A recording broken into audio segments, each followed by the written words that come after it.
Bonjour, la leçon d'aujourd'hui concerne la cause. Pour exprimer la cause, on utilise la conjonction de coordination car, la locution conjonctive parce que, les conjonctions de subordination puisque et comme, ainsi que d'autres locutions prépositives comme grâce à cause de, faute de, par manque de, etc. Pour trouver la phrase qui exprime la cause, on pose la question par pourquoi, pour quelle raison. Parce que et car, ce sont les conjonctions les plus utilisées.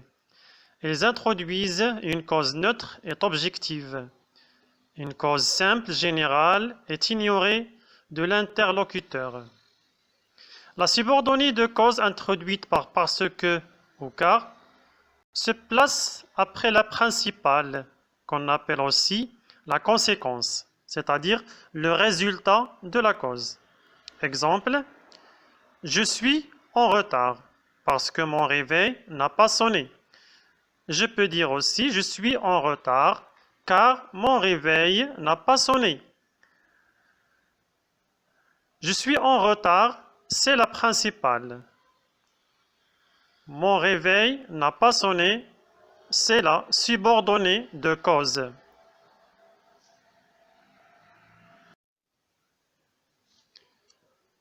Pour exprimer la cause, on utilise aussi puisque et comme. Puisque introduit une cause connue ou présumée des interlocuteurs. Comme introduit une cause inconnue des interlocuteurs. La subordonnée introduite par comme et puisque précède toujours la principale. Exemple, puisque tu es venu chez moi, monte boire un verre.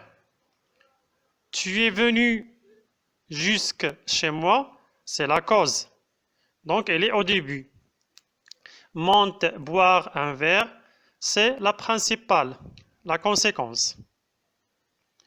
Comme il faisait très beau, nous avions décidé d'aller nous promener sur la plage.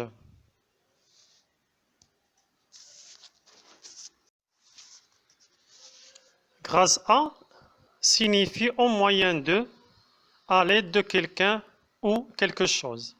Elle désigne une cause positive et implique nécessairement l'idée d'un résultat heureux. Elle est suivie d'un nom ou d'un groupe nominal. Exemple, grâce à ses efforts, cet élève a pu avoir de bons résultats. C'est grâce au bon conseil de son entraîneur que l'équipe de football s'est qualifiée pour la finale. Nous avons trouvé votre maison grâce au plan que vous nous aviez envoyé. J'ai réussi à être excellent dans mon travail grâce aux encouragements de mes parents. La cause introduite par grâce à peut être au début de la phrase ou bien à la fin de la phrase.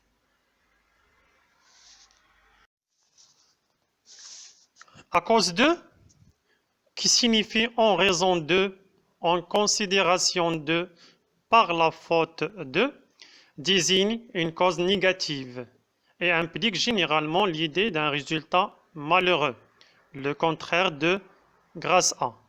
Exemple, plusieurs automobilistes ont eu peur à cause de la chaussée glissante.